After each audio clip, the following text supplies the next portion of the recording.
Hola! Toleleje, toleleje.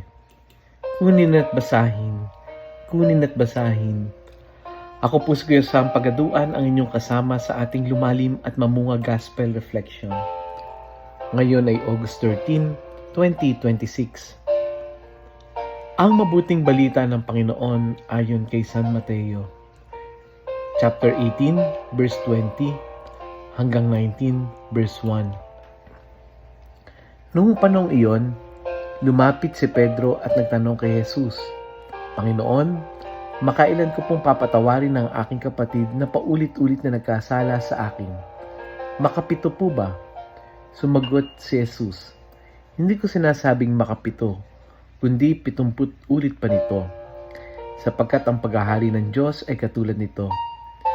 Ipinasya na isang hari na pagbayarin ng kanyang mga lingkod na may utang sa kanya. Unang dinala sa kanya ang isang may utang ng 10 milyong piso. Dahil sa siya'y walang ibabayad, inutos ng hari na ipagbili niya ang kanyang asawa at mga anak at lahat ng ari-arian upang makabayad. Nanikluhod ang tao sa harapan ng hari at nagmakaawa. Bigyan pa ninyo ako ng panahon at babayaran ko sa inyo ang lahat.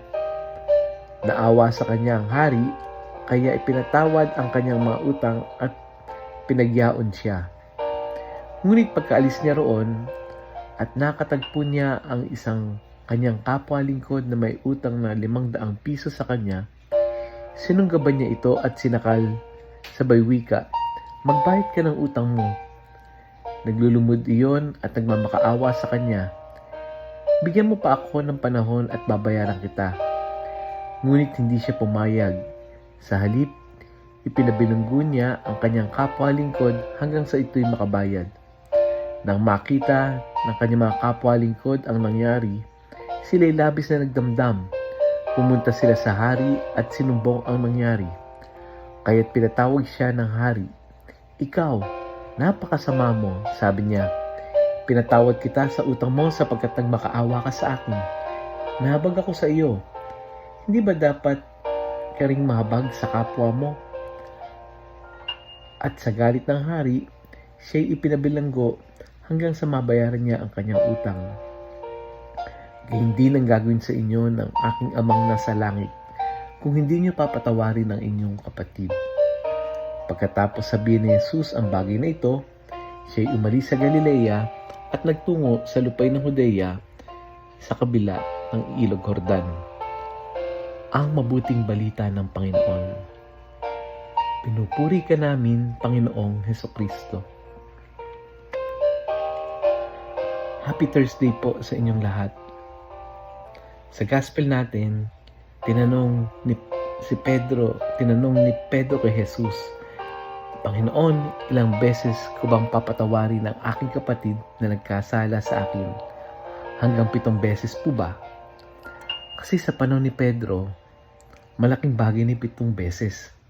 Ngunit sumagot si Jesus, hindi 7 beses, kundi 70 ulit pa nito. Ang punto ni Jesus ay hindi literal na magbilang tayo hanggang 490. Ang ibig sabihin, ang pagpapatawad ay hindi dapat nililimitahan ng isang calculator. Sa atin, napakahirap magpatawad. Lalo na kung hindi lang isang beses. Kapag paulit-ulit, kapag pinagkatiwalaan mo siya, tapos sinaktan ka uli, pinatawad mo, tapos inulit. At minsan, ang pinakamasakit ay hindi lang yung ginawa niya, kundi yung pakiramdam natin na bakit parang wala itong natutunan. Kahit naiintindihan natin si Pedro, Lord, hanggang kailan ba? At baka ito rin yung tanong natin, Lord, kailangan po ba talaga na patawarin ko siya? Merong isang bagay na mahalagang maintindihan natin. Ang pagpapatawad ay hindi pagsasabing okay lang ang ginawa mo. Hindi po. Nagpapatawad tayo, pero hindi ibig sabihin tinotolerate natin yung ginawa. Yung mali ay mali. At kung nakasakit, nakasakit. Kung kinakailangan ng accountability, gawin yung accountability. At kung merong abuse o paulit-ulit na pananakit, ang pagpapatawad ay hindi nangangahulugang kailangan manatili ka sa isang situation na kung saan pati yung mental health mo ay nako-compromise.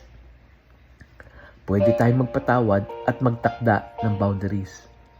Pwede mong bitawan yung galit nang di mo kinakailangang ibalik agad yung dating level of trust. Dahil ang forgiveness at trust ay hindi pareho. Ang trust ay kailangan muling buuin, pero ang forgiveness ay isang desisyon na unti-unting nagpapalaya sa puso. Dahil minsan, ang problema sa hindi pagpapatawad ay hindi na yung nakasakit sa atin ang may hawak sa buhay natin. Tayo mismo ang may hawak sa sugat kapag paulit-ulit nating binabalikan, paulit-ulit nating iniisip. Nako, yung halimbawa, lagi natin sinasabi, hindi ko makakalimutan yung ginawa niya. Dahil ang pagpapatawad ay hindi ibig sabihin, nako, kakalimutan ko. Hindi nito binubura yung nangyari. Kaya yung forgive and forget, hindi po totoo. Kumbaga, yung pagpapatawad ay yung nararamdaman natin, i-let go natin, no? At lagi nating alalahanin kung gaano kalaki ang awa na tinanggap natin mula sa Diyos. Ito yung pinaka-challenge sa atin. Kaya ngayong araw na ito, let us ask God's help na tayo ay magpatawad. Let us pray. Panginoon, alam mo yung mga sugat na matagal na naming dala-dala. Merong mga salitang hindi na namin makalimutan. May ginawa yung ibang tao na hanggang ngayon ay masakit pa rin. At aminado kami, may mga taong nahihirapan kaming patawarin. Panginoon, hindi namin kaya gawin ito sa sarili naming lakas. Kaya turuan mo kaming magsimula. Hindi upang sabihin na tama ang mali. Hindi upang kalimutan yung nangyari. Kundi upang hindi nagalit at sama ng loob yung patuloy na kumontrol sa aming puso. Tulungan mo kami magpatawad habang nagtatakda kami ng boundaries.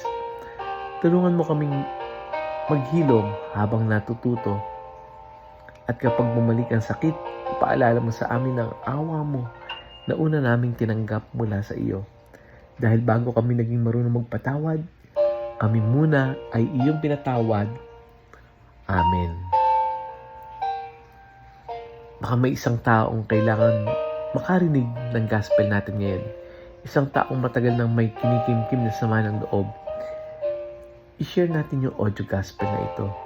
I-share natin ito sa ating mga kaibigan, kakilala, kamag-anak, kasama sa trabaho, ka-classmate, sa mga GC natin.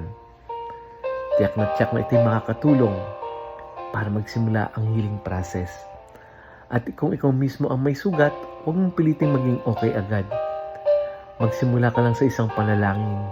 Lord, hindi ko pa kayang patawarin ng buo, pero gusto kong matutong magpatawad. Tulungan mo ako. Muli, ako po si Kuya Sam Pagaduan, lagi nag-aanyaya. Halina, tayo ay lumalim at mamunga. Lumalim sa pananampalataya at mamunga ng mabubuting gawa. God bless us all.